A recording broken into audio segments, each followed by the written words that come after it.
Did you know that most people who try to break an addiction alone don't fail because they're weak? They fail because they're fighting the wrong battle. They try to resist. They try to just stop.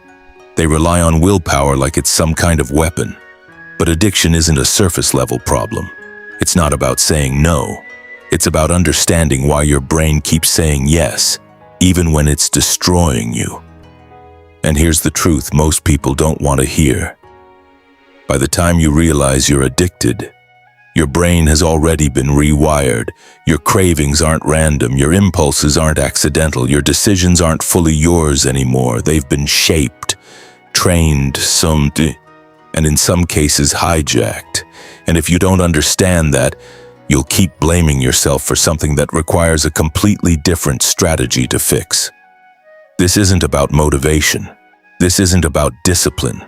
This is about rebuilding yourself from the inside out, because the people who actually escape addiction don't just quit. They become someone else, completely. This is where our story begins. Amelia was 23 years old when her life quietly started falling apart. From the outside, she looked like someone who had everything going for her. Smart, focused, ambitious. The kind of person teachers believed in. The kind of person friends admired. She wanted to become an architect, not just any architect. She wanted to design homes that mattered. Sustainable spaces, places that gave people dignity. She had a vision, a future, a life that made sense, but underneath all of that, there were cracks. Cracks no one saw, cracks she never talked about. Her father had disappeared into alcohol years ago, not physically gone, but emotionally unreachable. Her mother worked non-stop just to hold things together. And Amelia, she grew up learning how to survive quietly. No attention, no emotional support, no real sense of security, just a constant feeling that something inside her was missing, something important, something she could never explain. By the time she was 19 and in college, that feeling hadn't gone away. It had grown heavier, louder, more uncomfortable, until one day, someone offered her a way to relax. Something small, something harmless, something temporary. At least that's how it felt in the beginning. And like most addictions, it didn't start as a problem. It started as relief. At first it was occasional, just weekends. Then a few times during stressful weeks. Then more frequently. Then daily. And here's what people don't understand. Amelia knew. She knew things were getting worse. She saw her grades slipping. She saw her relationships fading. She saw disappointment in her mother's eyes. She wasn't blind. She wasn't in denial. She was trapped. Because addiction doesn't remove your awareness. It removes your control. Inside her brain, something much deeper was happening.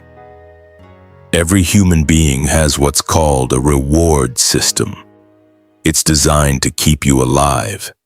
When you eat, your brain rewards you. When you connect with others, your brain rewards you. When you do something beneficial, dopamine is released. Dopamine isn't just pleasure. It's motivation. It's learning. It's what tells your brain, do this again. This matters. But drugs, they don't just activate this system, they hijack it. They flood your brain with dopamine at levels your body was never designed to handle. In some cases, up to 10 times higher than natural rewards. And your brain notices. It adapts. It starts protecting itself. It reduces dopamine receptors. It lowers natural production.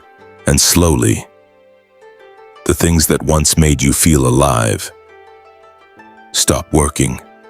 Food feels dull. Conversations feel empty. Life feels flat. The only thing that still creates intensity is the substance. And that's when the cycle locks in. Because now it's not about getting high, it's about feeling normal. And when you don't have it, your brain panics. Anxiety spikes, depression hits, your body aches, your mind races. It feels like something is wrong with your entire existence. At the same time, another part of your brain starts shutting down, the part responsible for decision-making, self-control, long-term thinking, the prefrontal cortex, the part that says, "This is a bad idea." It weakens, so now you have a brain that screams for relief and a system that can't stop it. That's addiction, not weakness, not stupidity, a neurological trap, and Amelia was deep inside it. One Tuesday morning, everything changed. She woke up and couldn't recognize herself. Her body was thinner, her eyes were empty, her energy was gone. She had lost weight, lost her internship, lost direction. The night before, her mother had asked her something simple. "What happened to you?" And for the first time, Amelia didn't have an answer. She stood in front of the mirror, and something inside her broke. Not dramatically, not loudly, just a quiet realization. If I don't change now, I'm not going to survive this. There was no motivation, no inspiration, just clarity. Raw, uncomfortable clarity. She picked up her phone and called a support center. That single decision changed everything. Because what most people don't realize is this: the moment you ask for help, you interrupt the cycle, not completely, not instantly, but enough to create a gap, and inside that gap, change becomes possible. Amelia was referred to a therapist, a man named Dr. Kenji. He wasn't what she expected. No rush, no judgment, no pressure, just presence. Calm, focused, observant. When she sat down, he didn't start with advice. He didn't start with solutions. He said something simple: "Tell me everything."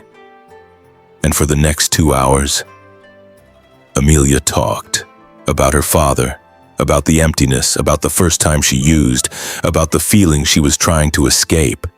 He listened carefully, not just to her words, but to what was underneath them. And when she finished, he didn't say what most people say. He didn't tell her to be stronger. He didn't tell her to quit immediately. He said something different, something that changed the way she saw everything. What you're dealing with is not a lack of willpower.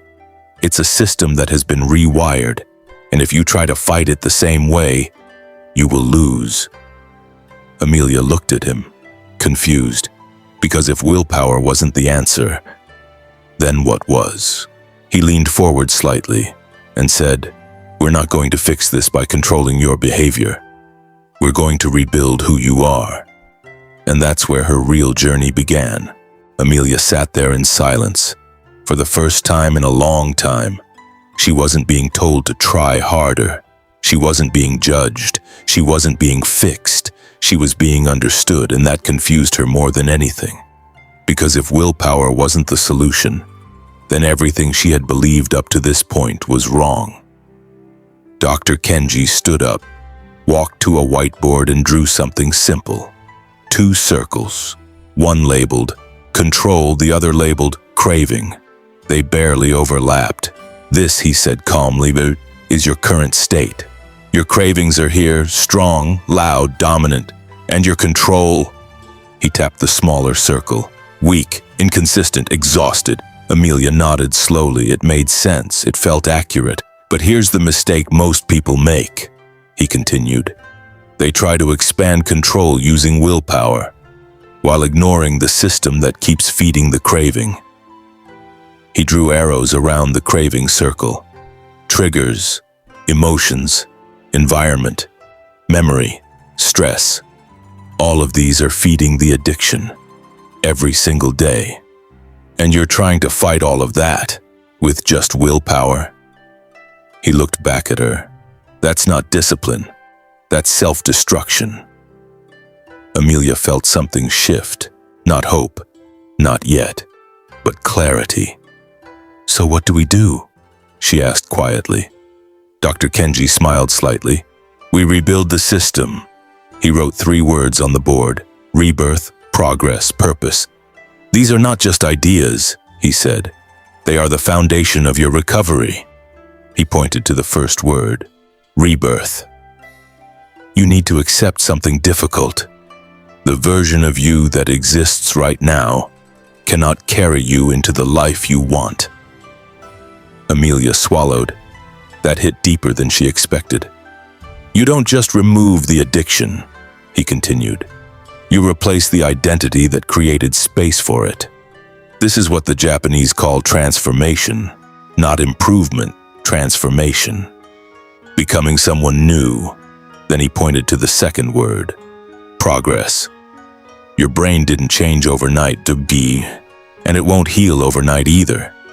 This is where most people fail. They expect immediate results. They want to feel better instantly. But real change doesn't work like that. He drew a small upward line, 1% better each day. That's it. That's the rule. No extremes, no burnout, no unrealistic expectations. Just consistent, small improvements. Amelia leaned forward slightly. That felt possible. Finally, something that didn't feel overwhelming. Then he pointed to the last word, purpose. This is the part most people ignore, and it's the most important. He paused. Why do you want to recover? Amelia opened her mouth and then stopped. She didn't have an answer, not a real one. I don't know, she admitted. That's honest, he said, and that's where we begin. He picked up a glass from his desk. Every person I've treated has something like this inside them. He tapped the empty glass. A void. Sometimes it's trauma. Sometimes it's loneliness. Sometimes it's lack of meaning. But it's there. He grabbed a bottle of water and started pouring into the glass. But the water leaked out from the bottom. The glass had a hole. You tried to fill this with substances, he said, but no matter how much you pour in, it never stays. Amelia felt her throat tighten, because she understood, not logically, emotionally. So what do I do? She whispered. You repair the hole, he replied, and then you fill your life with things that actually hold. Connection, meaning, growth, purpose. And that takes time. He put the glass down, but it works. For the first time, Amelia felt something different. Not motivation, not excitement, but direction. And sometimes, that's more powerful. The next few weeks were brutal. There's no clean way to say it. Detox wasn't a breakthrough moment. It was war. Her body shook. Her sleep disappeared. Her mind turned against her. Anxiety hit in waves that felt endless. There were moments she thought she wouldn't make it through the day. Moments where her entire being screamed for relief. But this time, she wasn't fighting blindly. Dr. Kenji had given her something simple. When the craving comes, don't fight it. Watch it. At first it sounded ridiculous. How do you watch something that feels like it's consuming you? But she tried. The first time it hit, she froze. Her instinct was to react, to escape, to give in. Instead, she sat down, closed her eyes, and paid attention. Her chest felt tight, her hands restless, her thoughts loud. I need it. I can't do this. This is too much. But instead of running from those thoughts, she observed them, like they weren't her, like they were passing through. Something strange happened. The intensity didn't disappear, but it changed. It moved, like a wave, rising, peaking, and slowly falling. 10 minutes later, it was weaker. Not gone, but weaker. That was the first time she realized something important. Cravings don't last forever. They feel permanent, but they're temporary. And if you don't react, they lose power, day by day. She practiced this. Not perfectly, not consistently, but enough. At the same time, she started building small routines, nothing extreme, nothing impressive, just simple actions. She walked for 15 minutes every morning. Some days it felt pointless, some days it felt like everything. She started reading again. At first, just a few pages, then more, Then she picked up books related to architecture, something she hadn't touched in months. Slowly, a part of her started waking up again. Not fully, but enough to notice. And then came the hardest part, facing herself. Without distraction, without escape. She started writing every morning. 3 pages, no filter, no structure, just honesty. And what came out was messy.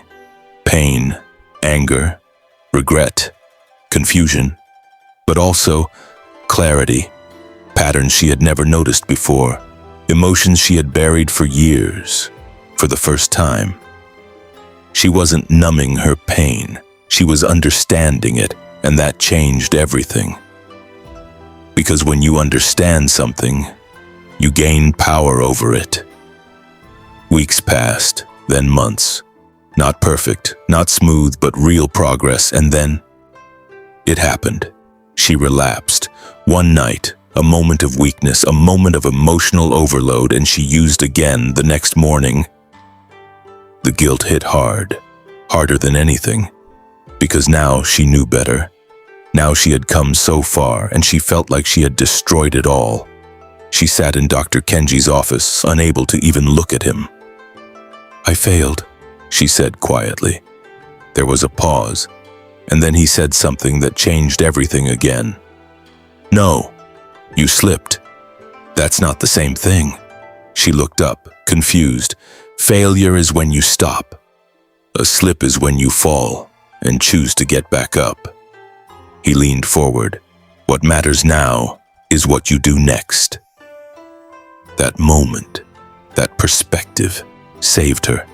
Because instead of quitting, she continued, stronger, wiser, more aware, and slowly the version of her that once felt trapped started fading. Not overnight, but undeniably. She wasn't just trying to quit anymore. She was becoming someone new. And she was just getting started. The truth is, most people never actually escape addiction. Not because they can't, but because they try to remove something without replacing it. They try to delete a behavior without rebuilding an identity, and that's why they keep going back. Because when the craving hits, when the loneliness creeps in, when life feels heavy again, there's nothing strong enough inside them to hold the line, so they fall back into what's familiar. But Amelia didn't just remove the drug. She replaced it with something stronger. A new structure, a new system, a new version of herself.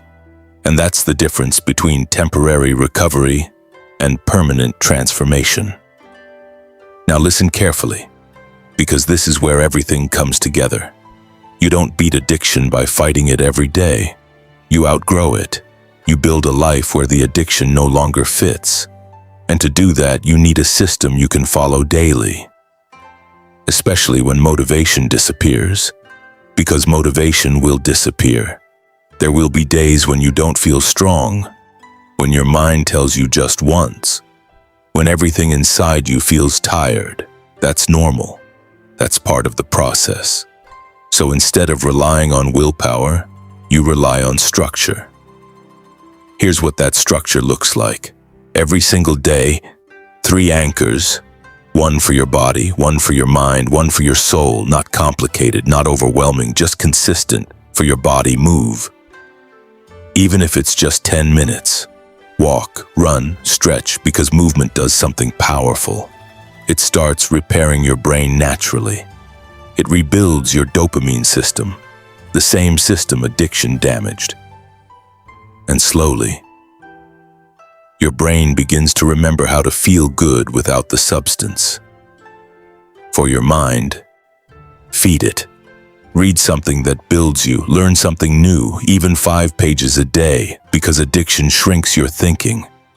But learning expands it again. It gives your mind direction. For your soul, connect, pray, reflect, sit in silence, write what you're feeling.